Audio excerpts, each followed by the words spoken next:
Welcome to the Autosportradio.com 2023 show. I'm your host, Don Kay, and we are coming to you from the Green Street Pub and Eatery at 911 North Green Street in Brownsburg. Tonight we're brought to you by the Indy Dental Group. If you need dental work, trust me, it's the place to go. They have 5 offices, so somewhere they'll find an office for you. So call, make an appointment. You can reach them at 317-846-6125. VP Insurance, the answer you need for insurance needs no matter what they are. Call Tom or Mike at 317-248-0070 for VP Insurance. They're located about 1 mile west of the Speedway on 16th Street. They can help you and they get good prices. It's amazing. We're also brought to you by SVRA. If you're into Trans Am racing, it's back bigger than ever. They have that. They have the vintage cars, Indy cars. They have sports cars. They have great programs. You can go to their website, svra.com, check the schedule. If there's anything going on anywhere near you, stop by. You'll be glad you did. That's the svra.com. Check out the schedule. I am very pleased to have my guest tonight. He is the managing director of Ganassi Motorsports and has done quite a good job over the years. Of the top 10 starting in this year's 500, they got all 4 of their cars are in the top 10, which is quite remarkable. He's always done a good job, and I just found out a couple things that he does that I didn't know. So we're going to find out more about it. Please welcome Mr. Mike Hull.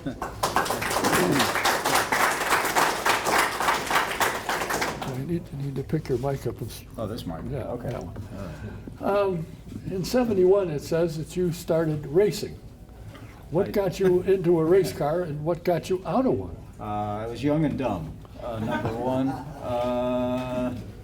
I grew up in Southern California, and at that time in Southern California, it was car culture.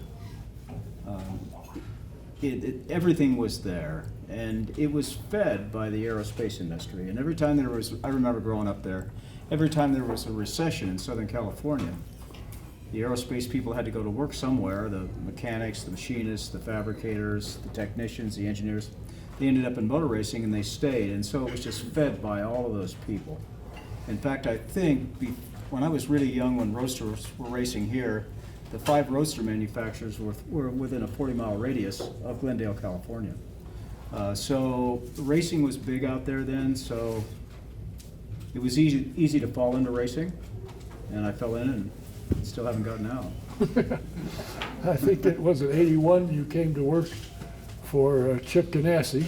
No, not 81, 92. Oh, that's right. I'm sorry, 92. Yeah. What drug you from the California race cars to come to work for Chip Ganassi? Well, by then I was in Indy. I came to Indianapolis. I worked for Frank Arciero for quite a long time, and then ended up going to work for Jim McGee at Patrick Racing. And that was, you know, in your lifetime, everybody in this room probably can name 5 or 6, maybe 5 or 6 people in your lifetime that have made a significant difference to you. At the time, you don't realize it, but you look back on it and you realize it did happen. And he certainly was one of those 4 or 5 for me. And that was a great experience for me. And shortly after that, I went to work for Chip Ganassi. And now it's been said that Chip runs in a number of series. Now, he sold NASCAR team, but he still has a few more. And you were just telling me that when at the GP, you weren't here, and neither was Chip. You went out to California. Well, we were here for the race, Saturday. It was a Saturday race, Yeah. and our sports car team, our Cadillac team, was racing at Laguna Seca. So we climbed in the airplane early Sunday morning and got out there. Had to circle around a couple of times for the fog, but we got in, and the pilots found it. And that car shipped down today at Putnam Park. It's being loaded tomorrow morning at Chicago to go to Le Mans. So we do a little bit of racing besides IndyCar racing. And if I'm not mistaken, you did well at Laguna Seca. Yeah, we won that. Yes, you did. That was a good thing. We've had our ups and downs with that program. That's now this new hybrid program, and the car is an electrician would love it, but mechanics don't. It's a lot of work to keep that thing going. Once you get all the systems talking to each other, it becomes easier. What is it that Chip likes to race anything and everything? Or is it just like racing? What it is it's about the engagement of people. You know, people exchange information from each other, they learn from each other. The more people that we have working, provided we are good managers and manage the process, it creates new and fresh thinking all the time internally. In the building here in Indianapolis, we have 160 people working there. So there's a lot of people. We travel 15 per entry, so over here that means that's 60 people, plus a little bit of extra for this race. Sports car racing, we have this team, which is 15 people. We have a building in Stuttgart for the sports car program that races over there. So it's that total engagement of people that makes a difference for us. You know, it's interesting. A lot of guys have worked for Chip for a number of years, and all of a sudden you read somebody, an engineer or something, moves to another team and somebody else comes in. Mm-hmm. Is that difficult to replace somebody? Are there that many qualified people that say, you know, when you go to them and say, we got a job, would you like it? I think it's hard to find people today in motor racing and all aspects of motor racing because there's more, the teams are deeper. Because what's happened in motor racing today, unlike what it used to be, is we used to be able to learn about our race cars because we could test all the time. So today, a lot of it is intellectual property that's developed off track. And so a good portion of those people that come to work for us now are different vocations of engineers. And they feed us a lot of information we can then utilize on the racetrack. Now when they leave us, you know what they say about why the grass is greener, right? You know what makes the grass grow besides water. And it's not really that great somewhere else. But they go away for a little more money, or maybe they got upset with me or somebody else, who knows. And but we have a lot of tenured people. The one thing Chip does, which is really cool, is, and it started a long time ago, he gives a GMT Rolex, if you know what that is, if you care to know. He gives a GMT Rolex, an inscribed Rolex, to every person that's worked for us for 20 years. We've probably given away, over the last 8 or 9 years, probably 5, 6 a year. The capper to that was at last year's Christmas party. He gives them away at the Christmas party. And we had 5 people on the stage to accept Rolexes, and one of them was Scott Dixon.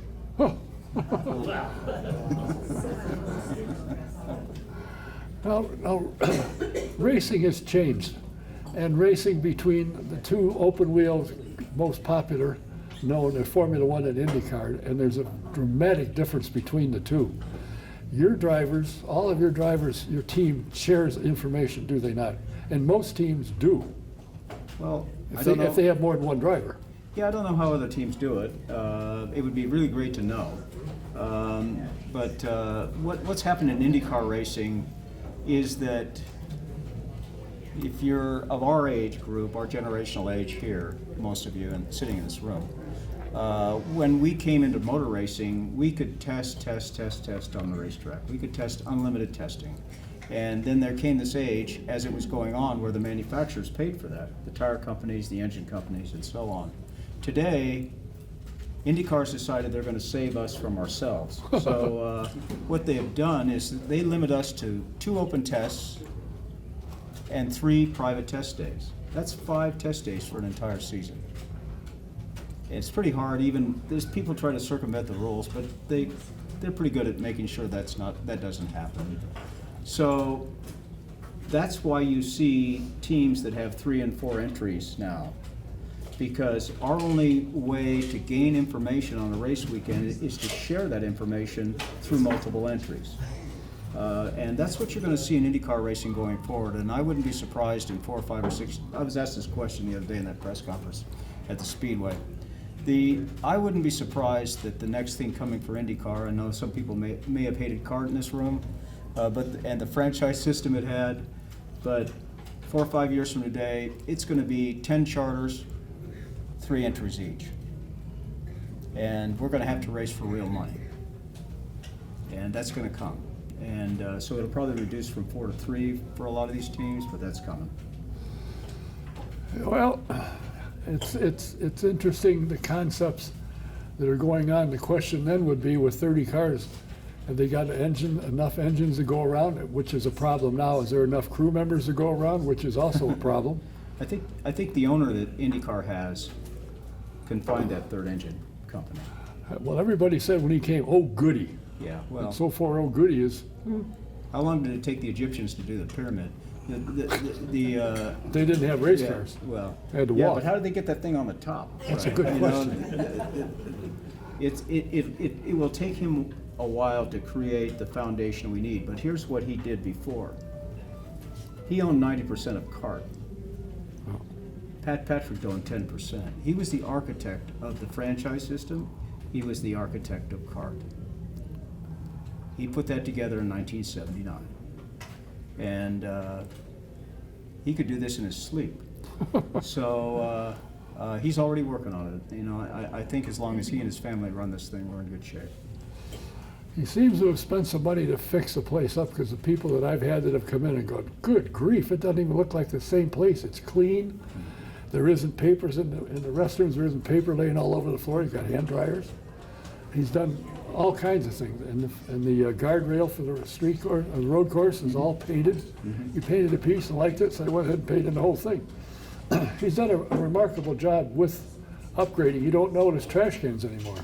The big dumpsters, they're all behind fences. You don't even think about it. They're out of sight. Yeah, attention to detail is important for him, obviously, and you could go to 96th Street to go to one of his car dealerships up there and you'd see the same thing. Oh, yeah. So I think that's how he lives, and that himself and what he's always aspired to do. And it's really great for this stadium over here because, frankly, it's the best place in the world to race. And he's certainly now exhibiting a place that everybody should be proud to be seen and race in and attend.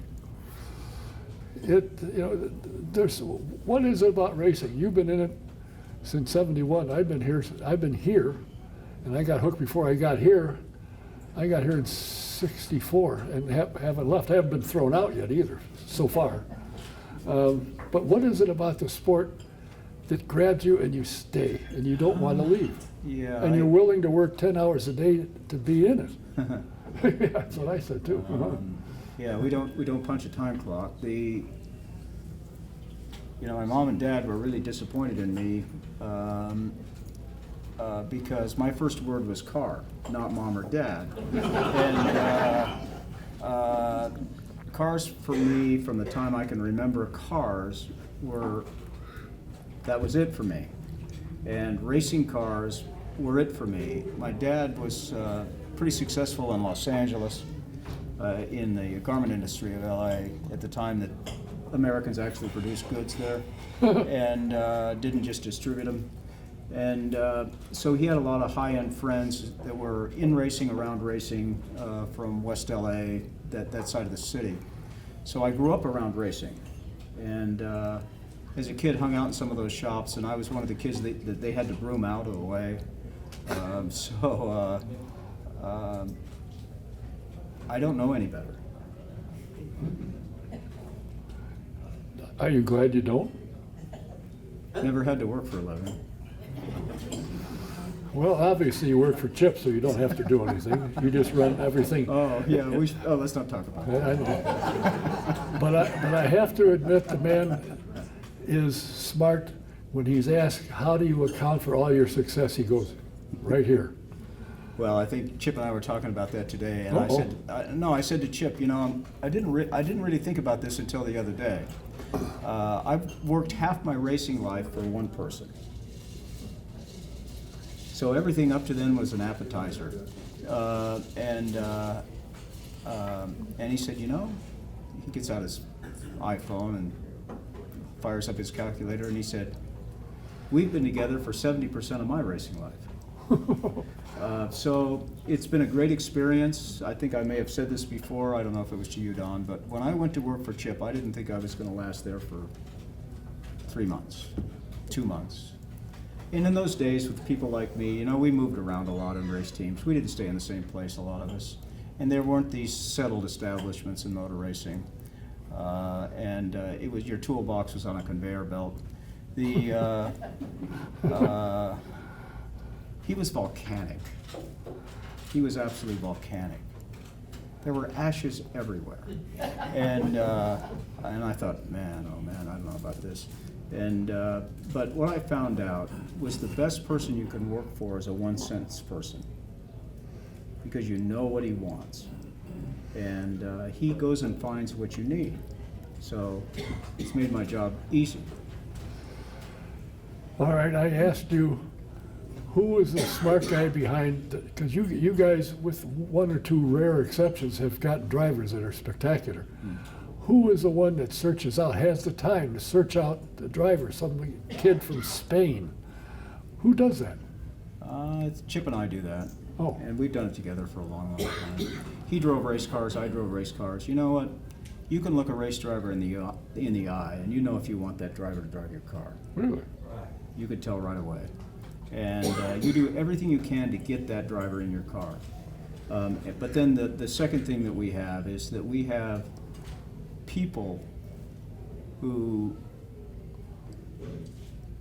the people resource gives them individually what they need to drive that car, and it's not all about one drive style, it's not about all one setup, it's about accommodating that car for that driver.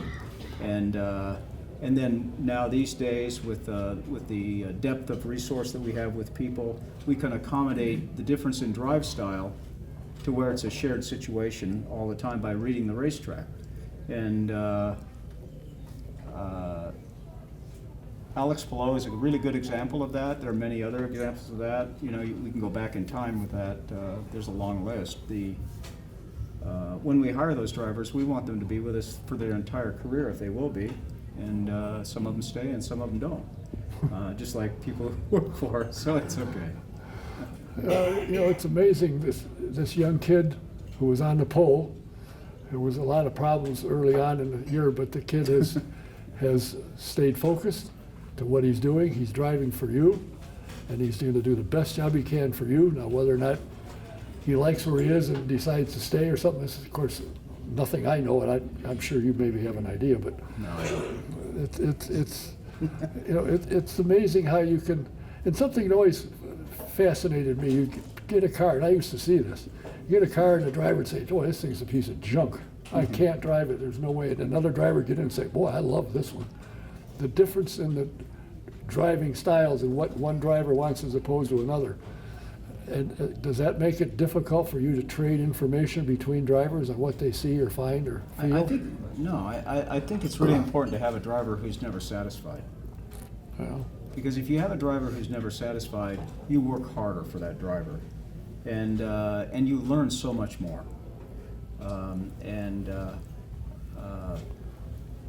Their office is the racetrack, and they want their office to be right, and so that's what you want. what is the secret for what they call the Iceman? They kept saying on the broadcast that I watched, there's nothing that all of this, the track that can't fool you, but there's not much that he hasn't experienced, that he understands what can happen, and when it's windy and when it's this and that. He's been through it so many times, he understands how to do it, and somehow at the end of a race he's usually got more fuel than anybody else does, as a rule. Yeah, it evaporates in other people's cars. I think from the very first day of work with him, and I've been with him in a direct manner since 2003. We started together in 2003. He never stops wanting to learn, not relearn, learn. And he never stops wanting to continue to tweak on himself, on his drive style, on what it takes to be fast. In the time that he's raced Indy cars, and he started with us with Pac West, but then he came over to us when Pac West fell apart. So it was pretty early in his IndyCar career. The IndyCar formula has changed at least 8 times. It's changed 8 times. Now, sometimes that kills a driver's career or stunts their growth as a driver, one or the other. He's changed himself 8 times at least with drive style, number one. And number two, he's had teammates that have showed up that are better, that have been better than he is at a various persuasion. An example would be Dan Weldon. When Dan showed up, we were really in an all-oval series. There were 2 road track races, Watkins Glen and Sonoma. And I've never seen a driver on an oval like Dan Weldon. And still to this day, I don't think I have. What we call a steering trace, when we look at how he steered the car, at Indianapolis as an example, you looked at the steering trace, it looked like he wasn't even turning the steering wheel. So he had this frictionless drive style. And he was faster than Scott. That pissed Scott off. So it took Scott probably 6 months to become a better Dan Weldon than Dan Weldon was. That's a good example of it. But he's so unselfish. He doesn't take and not give back. We had 2 road track races, and he tried to make Dan Weldon the best Scott Dixon he could be. And that's what he's done his whole career. Scott's been lucky because he's had quality teammates, and they've shared unselfishly with each other. And still to this day, that's the way it works. I just find it amazing that certain teams can come up with drivers. Where in the world do they find this guy? And how do they keep track? You're busy, but yet you're keeping track of drivers around the world. And it seems like, and from the drivers that I've talked to that have come here from Formula One, love it here. And a couple of them, Eric being one, I said, how do you like ovals? They scared the hell out of me. Till you get the feel for it. I said, what did you think when you're going down, say, at the Speedway, 230 miles an hour, and you look at your mirror, and there's a guy right there. He's a little nervous, but you get used to it. And they all, nobody has said, I hate it. They love it. They love oval racing. Yeah, it's hard to imagine entering turn 1 at 240 mile an hour and having somebody with you. Yesterday in race practice there, we weren't entering turn 1 at 240, we were entering turn 1 at 235. So, but that doesn't make a difference. And when you're not 2 or 3 abreast, you're just single file going in there. That's still that's a difficult situation. And IndyCar racing is fast. And Indianapolis is an example. I mean, those are 8-degree banked corners. It's a flat oval. And there isn't any margin for making mistakes. The only difference with what you'll see in the race is depending on who you are, the driver, the team, and where you are in the race at a point in time, the downforce level changes. I think the interesting thing is watching the connection between the driver and the engineer. They have to be absolutely on the same page. And when I used to work way back when you and I were still kids, our team owner, Dick Simon, would go out, as soon as the car come in, he'd jump off the scoring stand, got to measure the tires. And then you go back up and say, well, you ask the driver what he felt, what was going on. And if he told Dick what the tires told him, they're going fine. Then he could make changes. But if they're off, he went, uh-oh. There's interesting ways and so much. I mean, I can't imagine, although they do it, and it does it in my car. They monitor the pressure in the tire. How in the world do you do that? Well, today it's it's a bit different than in those days or days prior to that, because those were basically bias ply tires. So the sidewall didn't do anything, frankly.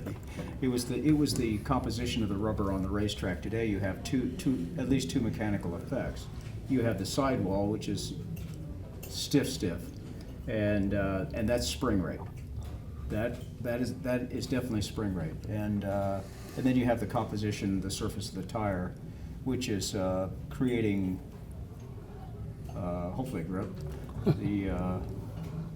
So tire dynamics are totally different. We read the tire pressures in the timing stand, or an engineer behind that will read it for us and monitor those. And a pound of air pressure changes the spring rate depending on the frequency or the stiffness of the tire by up to 200 pounds of spring rate. So 1 pound. So in the race, if they say on the broadcast, you're watching the TV on Sunday, and they say, oh, well, they're going to drop the tire pressure in the rear by they're going to drop the tire pressure in the rear. They're not going to say how much because they don't know. And it could be 100 pounds of spring rate, which changes the overall balance of the race car. I can remember one day, AJ Foyt was testing, and he came in. It was a Goodyear tire test, I believe, and they dropped pressure in the right rear tire 1 pound. Didn't tell him, they just did it. And out he goes. And of course, he was always very classy the way he talked. He said, "What the hell did you do?" He could detect 1 pound of pressure in the car that quickly, which, since I had only been around a while, that surprised me. But I guess the same thing could happen to you guys today. You drop the pressure without telling them, they'll notice it.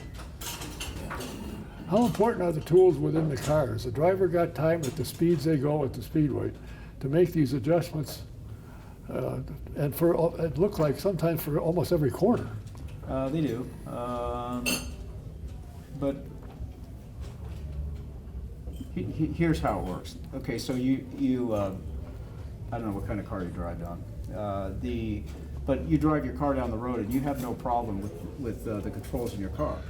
Whether electronic or manual, you can turn the radio, you can hit the buttons on the steering wheel, you know how fast you're going by looking at the instrumentation. It's easy for you to drive that. Now, if you fly to Chicago and you get in a Hertz rental car, I'm not sponsored by them, you get in a rental car and you blow out of the lot to get on 294 there, you're confused. You don't know where anything is. You don't know how to drive the car. You're trying to figure it out. People are honking their horns at you. And that's kind of what we're talking about here. Race drivers are accustomed to all the electronic controls that they have and what they do. And they spend a lot of time in the cars to understand if they should adjust the roll bars. They should, in road track racing, if you should adjust the brake bias. If you're on an oval and you have a weight jacker device, to be able to plunge a rear spring up and down for cross weight, axle weight, front to rear. They do that, and yes, a lot of them do it lap to lap. Yeah. But a qualifying situation here at Indianapolis, they'll be moving those controls on every lap.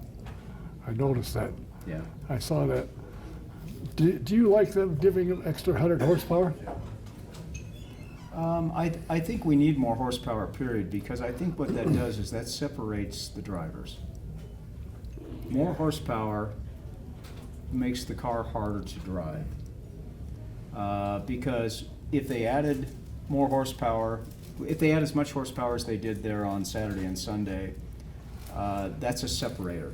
It separates the real talent.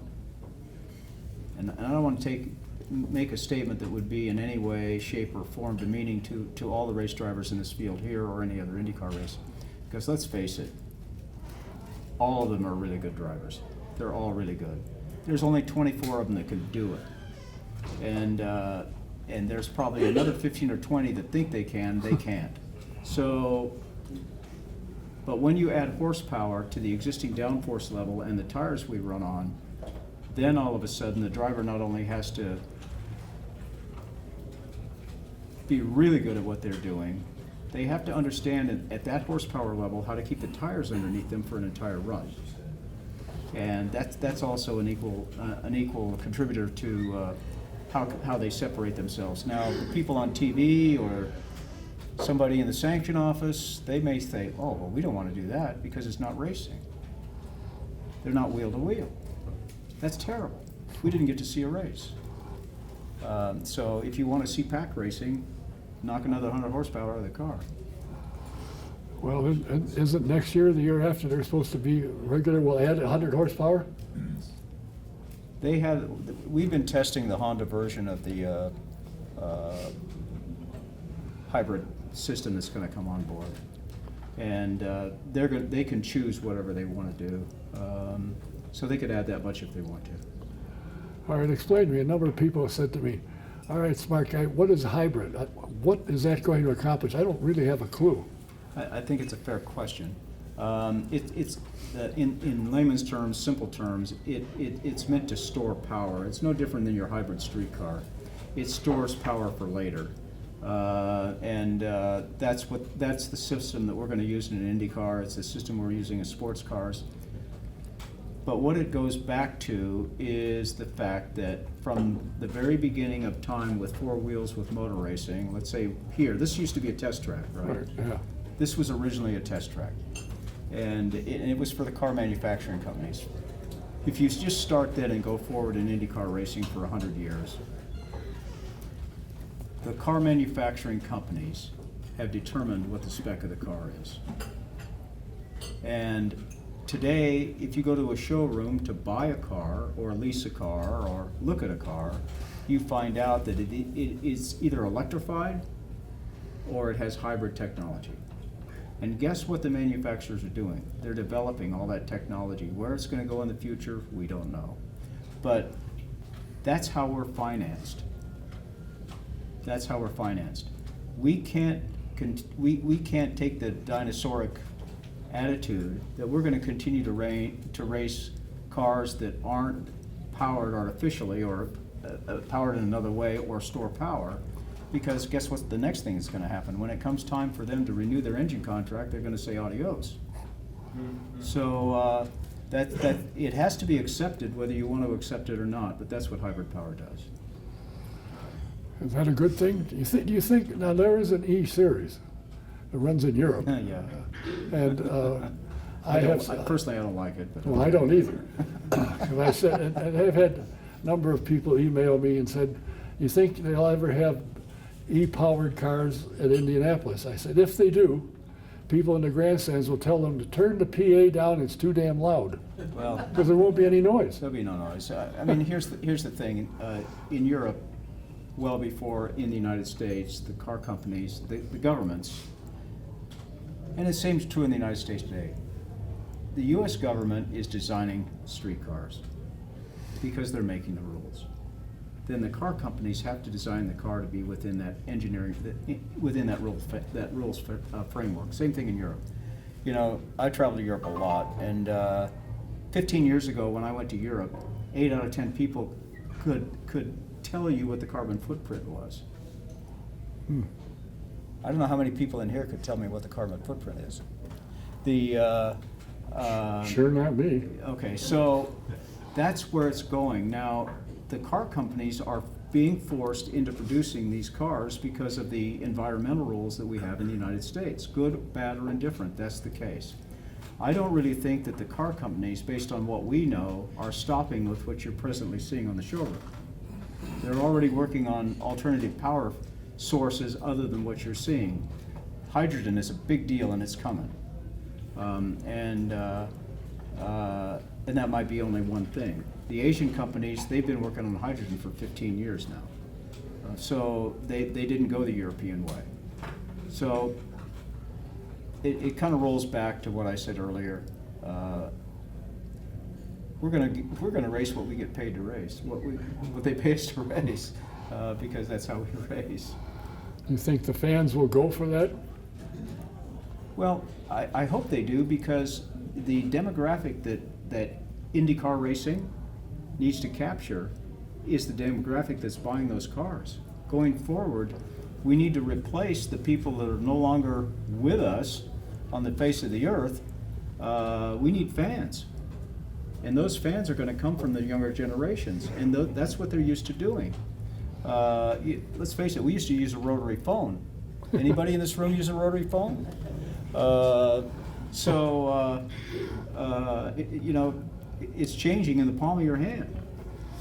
Yeah, you're right.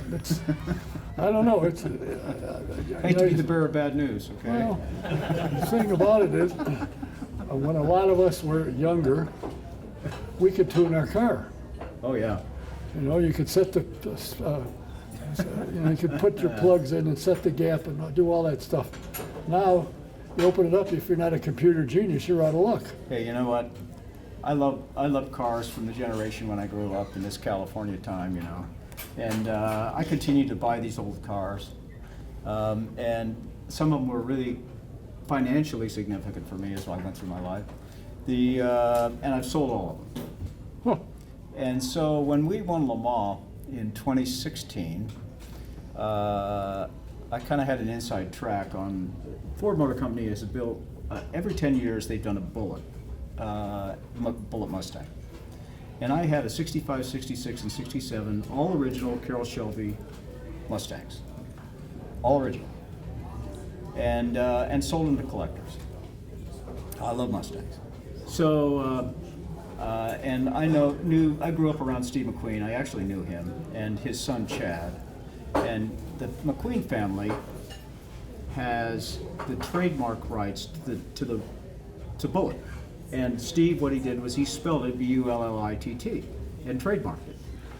So every 10 years, Ford buys the rights, the trademark, to be able to put Bullitt on a commemorative car for the movie since 1968. So I had a 2008 Bullitt. I sold it to a collector. And so Chad called me one day and he said, "Hey, you know, we just did the car again. We just did the car again with Ford. This was in 2017. So I'm in a meeting in Long Beach with the Ford guys because of the Ford GT project, and they said, "Is there anything that you want for Le Mans?" They said, "Do you want to buy a Ford GT?" I said, "No." They said, "Why?" I said, "Because I don't want to spend $800,000 for a car." And they said, "Okay, well, is there anything in Ford you like?" I said, "I'd like to have a Bullitt, the new Bullitt." They said, "Oh, we're not going to do that car." I said, "Okay, well, if you're going to do it, I'd like to have one." So I get the car, and I drive this thing, and I still have it. It's awesome. It's modern. It does everything right. It doesn't squeak. It doesn't smell. It's got 6 speeds. It's all electronic. It's a great ride. It has air conditioned and heated seats, and it has a great electronic sound system in it. I love the car. So I don't know if that answers your question, but modern cars are great. Well, I have been around here for a few years, and you know, to think you might miss some of the noise, the smells. I mean, there was a day back when you started, when I came around, the guys came from short tracks, and you'd see them at a short track racing midgets or sprint cars or something, and something would go wrong, and they'd be out in the parking lot beating the hell out of each other, straighten something out. The next morning, they're working with each other, trading parts, so they go race again that night. Everything's changed. The sport has changed. IndyCar has changed dramatically. Do you think it's heading in the right direction? Do you think IndyCar is where it should be, and it can and will draw more people? Here's what we do. We just race cars. True. And I like the fact that I think back about how we raced cars, and I think back about how we did all the things we did and where the technology came from. And when I started in IndyCar racing, it was individual identification per team. Unfortunately, and I believe this, unfortunately, that's been priced out of existence. But I still like race day, and I like being able to work with a driver or drivers and on a team where we can figure out how to win. And that's what drives me today, and that's the same thing that drove me when I was trying to learn how to do that. It hasn't changed. Well, your driver had last year's race pretty much 1 mile an hour cost him. Yeah, And I bet, yeah, you kind of missed the opening there. and I bet that won't happen again. I hope not. I have been up to Pit Fit and their thing, and you walk around that place, and you look at all of the different exercises and things that go through, and they look who's done what. As you know, the top performer in almost every one of them is Scott Dixon. Mm-hmm. And there's been races where guys have gotten out of the cars almost collapsed, and he gets out of the car, he's ready to go again. Yeah. He's got to be in absolute top physical condition. He's ready for anything. Yeah, he's a student of what goes on, and it is out of the car, like what you're talking about, to get into the car. So he understands that you can't just go to the gym. You actually have to have a purpose to work out, and what the purpose needs to be, and how you're going to get there. It's not immediate self-gratification in front of a mirror. It's more about making sure that you're tuned up. When he came to Indianapolis, before he drove for us, he decided he wanted to start on the workout program shows. Man, that was like 25 years ago. And there's a guy who's kind of famous now in the city or wherever, a guy named Jim Leo, who now trains drivers. Scott Dixon was his first guy. Yeah. And so, and Jim Leo was a triathlete himself, and so triathlete training is what they wanted, what Scott wanted to do, because he thought that was the best thing to do, because lean muscle mass, endurance, hydration, all of the things that it takes to be a triathlete. So that's what they did. So they had a run at what used to be the old Bank One building downtown. I don't know how it's emblazed now, but at that time it was the thing with the two spires that said Bank One on it. And 300 or 400 people would show up for this run up the 50 stories. And so Leo continued to tell Scott, well, I'm going to kick your ass up those stairs. And Dixon said, well, okay, let's just train and see what happens. So Dixon was 54th out of 400 people the first time he did it. And that's how he drives himself. And Leo was 90th or something, so which is no small feat. No small feat. But that's how Scott continues to drive himself today. Does it bleed off to the other three drivers? Do they follow him to the gym? Do they realize the condition he's in and what he can handle? Absolutely. Yeah. Yeah. Does Chip ever get to the gym? Yeah, actually he does a lot. He swims every morning. He does laps, lap. Yeah, he does. He works out a lot, actually. Well, it's going to be an interesting race. I think there's a lot of good drivers that are back. There's a lot of good cars that I think will come forward. It's unfortunate Stefan Wilson is unable to drive this year, but Graham Rahall's in his car. He'll start, I assume, last, which he would have anyway. Yeah. So he really hasn't got it, but he's got a better car. So it could be a fun race. I think there's a lot of things that happen.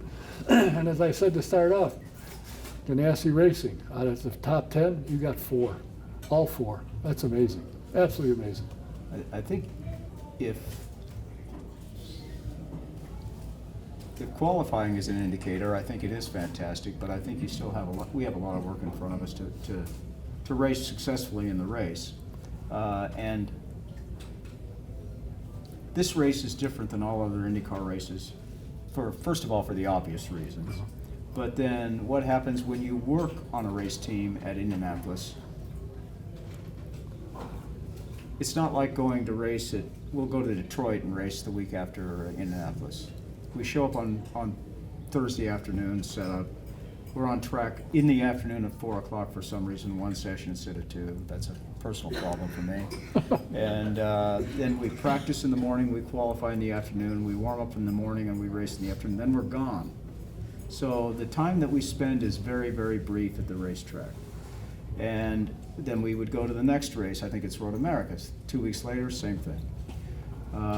So we're used to either 2 or 3 day schedules everywhere we race. This place, 6 hours a day, if the weather lets us do that, 6 hours, 6 hours, 6 hours, 6 hours. Qualifying, which is totally different, 12 laps or something, and but then we run another 2 hours, which we did on Monday, and we're going to run the 2 hours on Friday. So you're committed to this place. So anything less than winning can create total depression for a lot of people, and they got to shake themselves out of it really quickly, but it's really difficult, and particularly for the drivers. Do you do a lot of checking? Do you set the car up for race for Friday? Are you in race trim? You're ready to, the car goes on the track, it's race trim, ready to go. We've been in race trim every day that we've been on the racetrack except from noon Friday on through Sunday, last weekend. So we have run in race trim the open test. We didn't run Tuesday because it rained, and we 6 hours Wednesday, 6 hours Thursday. We ran for about an hour and a half Friday, and then we rolled into qualifying trim, which is a lot of change, and did 2 runs each for 4 cars. So 8 laps there in qualifying trim, and then qualified on set. We qualified to qualify to qualify, on Saturday, then into Sunday, and then we qualified, and now the guys switched the cars back to race trim, and we ran 2 hours yesterday in race trim. Well, it's going to be an interesting race, I think, and I congratulate you on the job, you and Chip and your crew, because it's not the two of you. You got crews that do the work. Yeah, we have a A lot lot of of people. them. So we wish you nothing but the best. I appreciate you taking the time to come Thank here. you very much. And it's going to be a fun race. And of course, I'm sure Mr. Dixon will not make a 1 mile an hour speed limit. Oh, it's going to be Ever. entertaining. Yeah. It should be fun. Good luck to you. Good luck to Ganassi Racing, and thanks for being here. Yeah, thanks to all of you. Thank you. Mike Howard.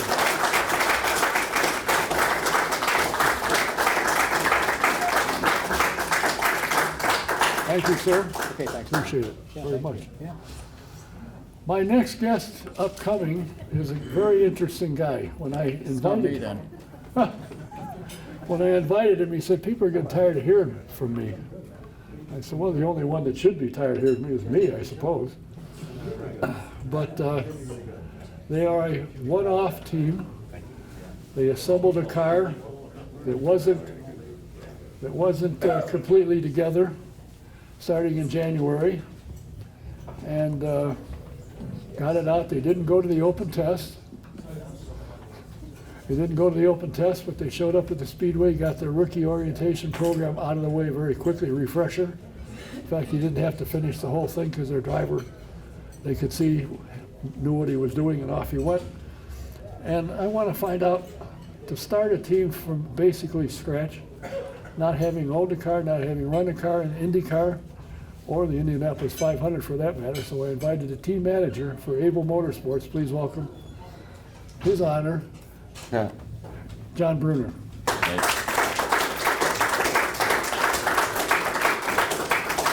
Now, when I first met you, you were working for Mr. Bellardi in the in what was then with the Indy Lights. I don't want to pay a fine.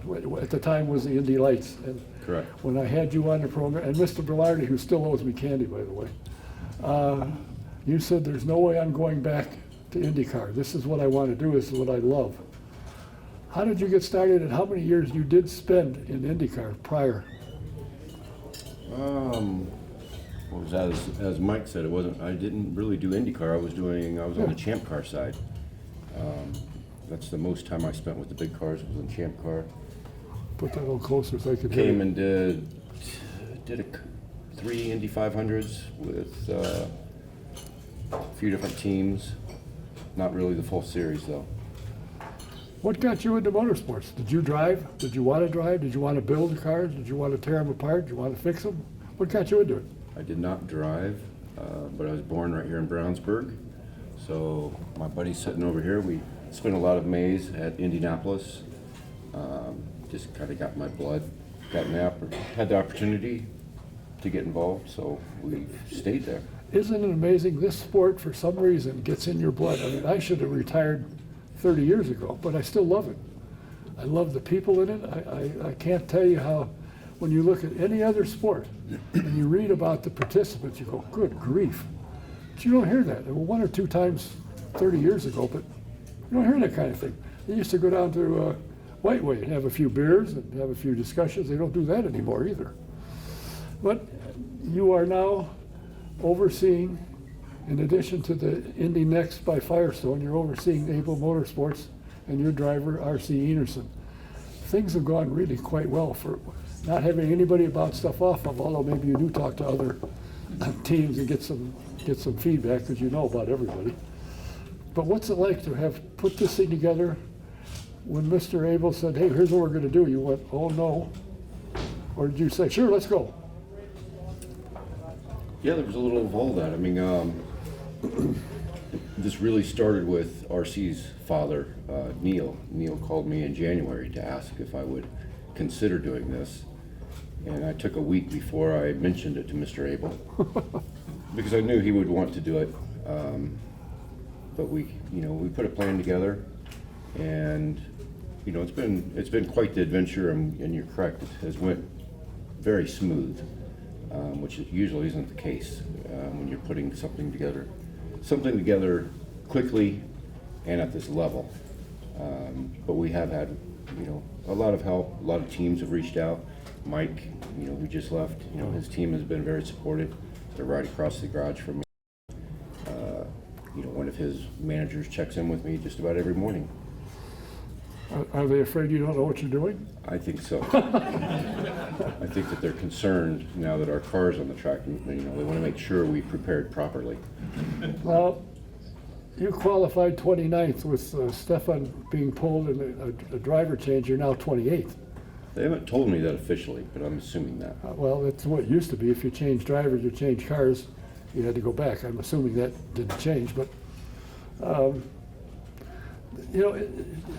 I've known RC and his dad Neil for 10, 15 years, I suppose, and watched the kid, and I've always been impressed with him. His head isn't swelled. He's done well. He's won races in the Road to Indy program. When they felt they weren't getting the proper treatment, they bailed out, and they got an IndyCar ride. He could have finished in the top 10, but somebody on the scoring stand ran him out of fuel. So the kid has the talent, and it showed obviously when he did his rookie orientation refresher. They let him go. I think he was 2 laps short, and they said, you got it. Off he went. So you know what he's doing. And he's shown, he qualified at 234. Mm-hmm. It's not a bad speed for first time out of essentially a rookie here. 231. We would have liked to have been 234. I think it's 231. All right, let me check here. You know why he didn't finish his refresher? It's because we rated him out of fuel. 231, yeah, I'm sorry. We rated him out of fuel also. That's the reason he didn't finish it. Nobody said that. I just did. Yeah, you did. How did you get a crew together relatively quickly, or did you have them in your lights lights next Indy Next program to move them up, or did you bring in new crew? Both. I have my Indy Next crew chief, Greg Cenarius, has been a crew chief on IndyCar for years. He wanted out of that schedule, so he came with me to Able at the beginning of 21. He wasn't expecting me to bring an IndyCar in, I guarantee you that. But I've had Greg there, and I've got all of my Indy Next mechanics are top level. Most of them had not worked on IndyCar, but under Greg's leadership, they built a really, really nice car. We did bring in more experienced guys once we moved into the speedway, but all of my Indy Next crew are still very involved daily. Now, Mr. Abel's son Jacob has really progressed in the couple of years he's been in. He's gone from being a mid-pack guy, he's now contending for wins if somebody doesn't run into him or spin him out or whatever happens in racing, unfortunately. Is his plan to move the kid up yet, or are they waiting for? Are you waiting for maybe another year experience? We're going to see how the rest of this year works. I think that Bill and Jacob both are, have a good plan. We'll talk about it. We talk about it week to week. If he's ready, they'll move him. But if he's not, we'll do another season with him in Indy Next. Now that brings a question to my mind. You have told me the first time I met you and said, are you ready to go back to Indy? He said, not a chance. Now, if Mr. Abel says, my son, Jacob, is going to move up, are you going to say, it was nice working for you? I'm sure we'll work something out. Are you My ready? wife says I can't. She said you can? Can't. She doesn't like the IndyCar racing. Really? Yeah. Well, you're not driving, you're just... There's a little more hours involved in this. You're right there. I mean, Mike just said when he was talking 6 hours. I was like, where the hell is he? That's just the track time. Yeah, that's what he was talking about, the 6 hours on the track time. It's the 3 hours prior or 4, and then the 4 hours afterwards. Yes. These days at the track are ridiculous. And unfortunately, by not having as much testing time, I think that adds to your hours of work, I would think. Right. But what are you saying? Is your engineer and your driver on the same page this quickly? They're pretty good. We did bring Eric Peterson in, who worked with Arciero in 2021, so that's helped. They already had a bit of a relationship. Brought Mike Colliver in because he's been around the Chevy IndyCar, with AJ Foyt for the past 6 or 7 years, I think.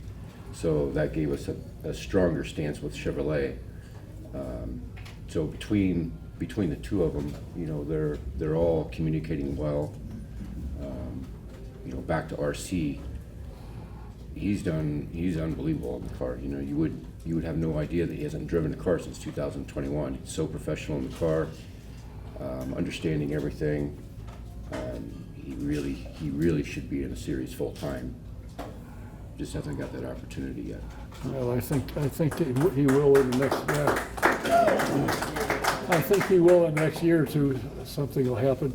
But the other thing is he's lead driver for the Lucas Oil Driving School, so he gets to be in a car all the time. Yeah, those cars are really close to the same.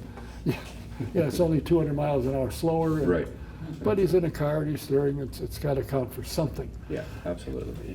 He is, you know, and the interesting thing is he's not swell-headed about anything. If you want to talk to him, he'll talk to you. I invited him here, but he's going to White Castle, I think it was. I think it is White Castle Yeah, he's at. yeah. And he couldn't make it, so I cried, and you said, all right, I'll come in again. What is Mr. Abel's goal? What does he want to accomplish in motorsports? I mean, he's a contractor, very successful. What's his love of motorsports? The motorsports has ran, you know, through his blood for forever. You know, he was a racer. He was a motocross racer.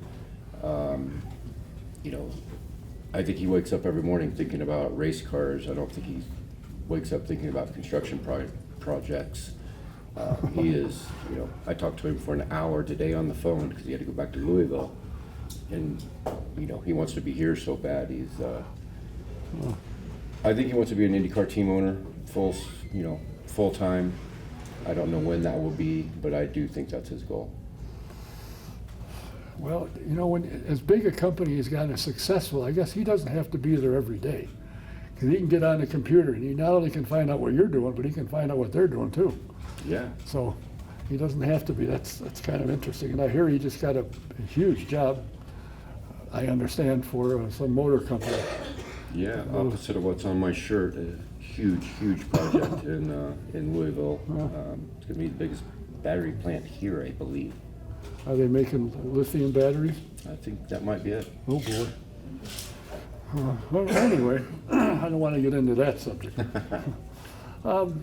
You know, it's interesting, the people like Don Cusick, who was here last week.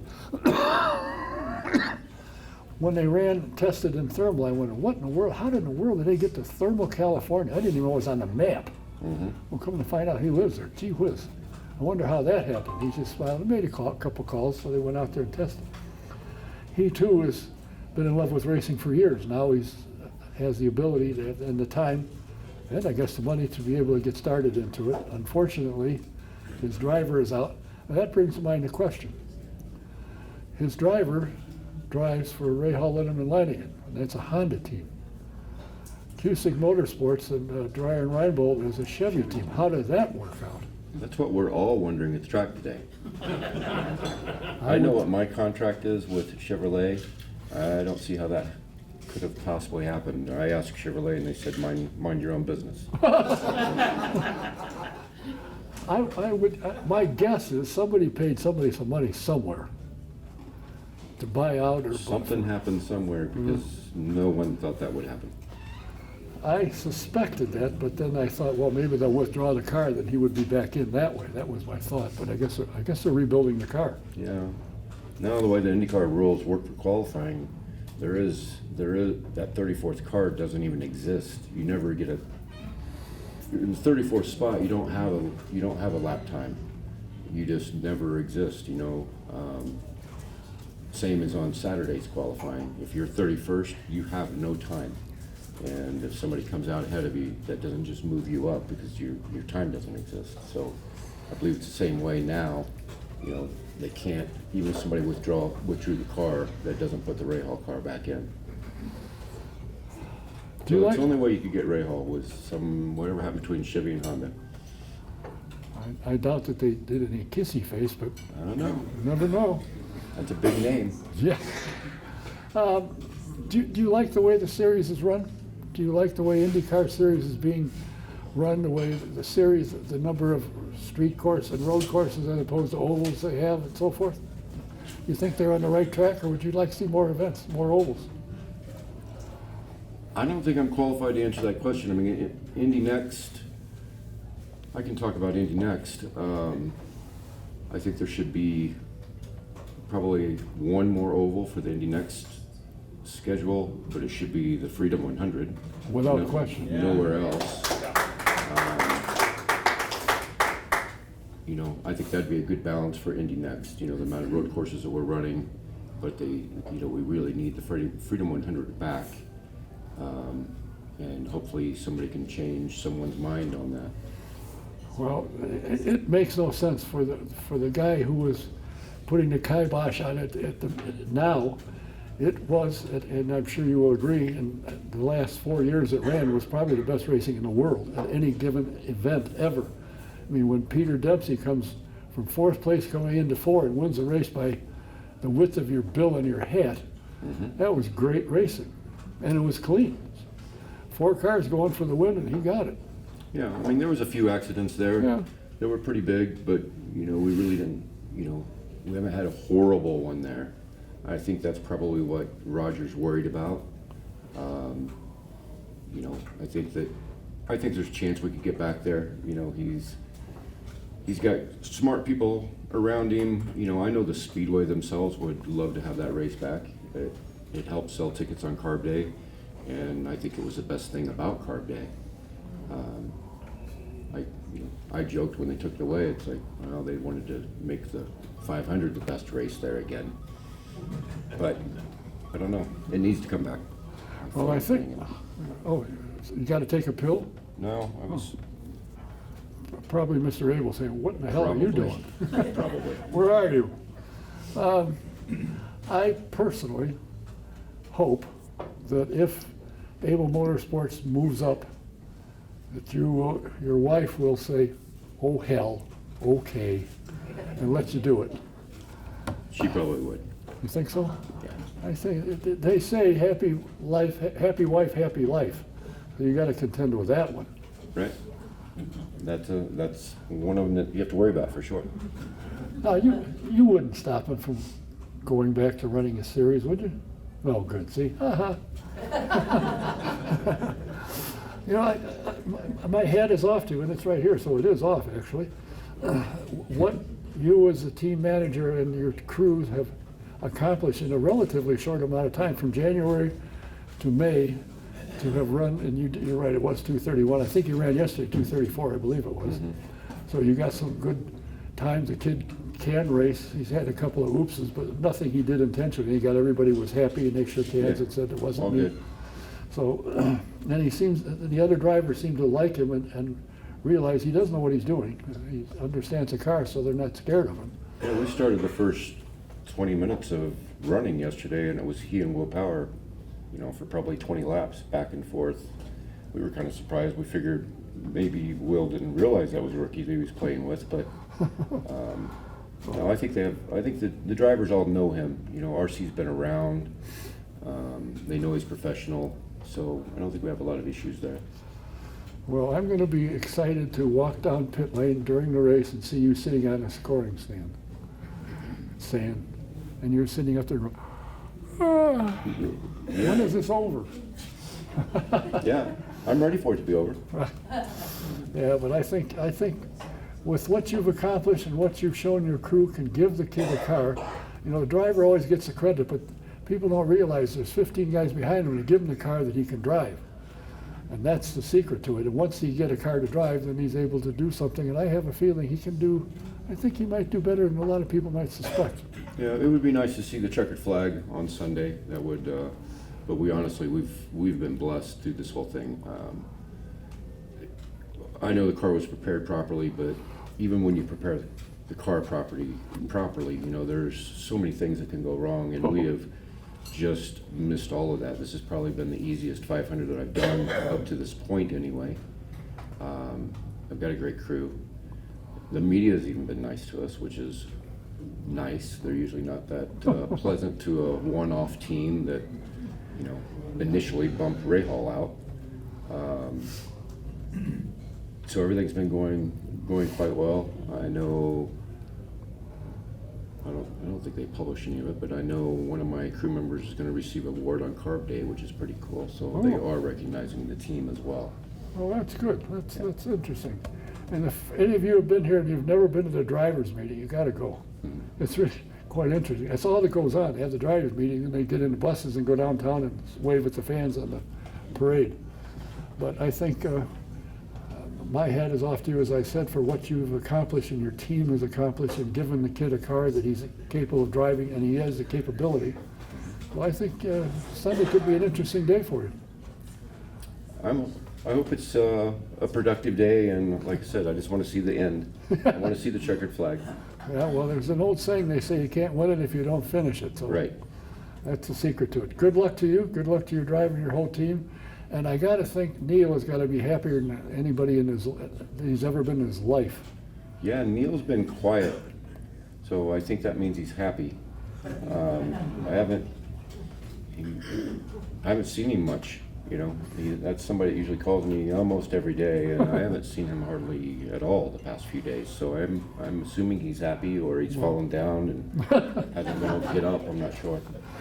Well, I know when I talked to him about what he was doing, and I said, geez, I know John. He said, I've known him for 20 years. I thought, I've known him for 15, 18 years probably. I didn't realize, I should have realized where he was going with the car, but until he said I didn't say anything. But one thing about it, if you make an agreement with Neil, as long as you do what you agree to, he's quiet as a mouse. Oh yeah, he's awesome to work with. I have known him for a long time, Yeah. and this is going, I think, better than both of us expected. I mean, I think he's very happy. Obviously, Bill Abel's very happy, and we just need to finish this thing off. Well, good luck to you. Car number 50, watch for it. R.C. Enerson. The kid knows how to drive. He's what, 26 or something, I think? 26. I know. Something like the that. joke is, I guess, a couple times during qualifying or Peacock, they were kind of changing his age throughout. Every other day he was a different age, but I believe he is 26. Well, he's got a lot of miles on him, not necessarily an Indy car, but he's shown when he's been in the car that he knows how to drive it, so Yeah. it should be a fun thing. Good luck to you, good luck to the team, and thanks for coming in, and who knows, I know how to get a hold of you, so I might chase you down during the season, see how your guys are doing. All right, thank you for Andy having me. next. John Brunner. Our next currently scheduled program is June 15th. I have a scheduled guest, provided she lives that long. She's not old, don't get me wrong. If something comes up of excitement, I will put something together and send it out so that you're aware of it. I think, I hope everybody likes this place. What I like is they shut the door and it's quiet. So hopefully you got to hear. Mary, did you hear everything? Really? Wow. I'm surprised she heard me. Thanks for being here. Until the next time, Don Kay saying thanks for watching. Enjoy the race. It's going to be a good one. Until next time, see ya.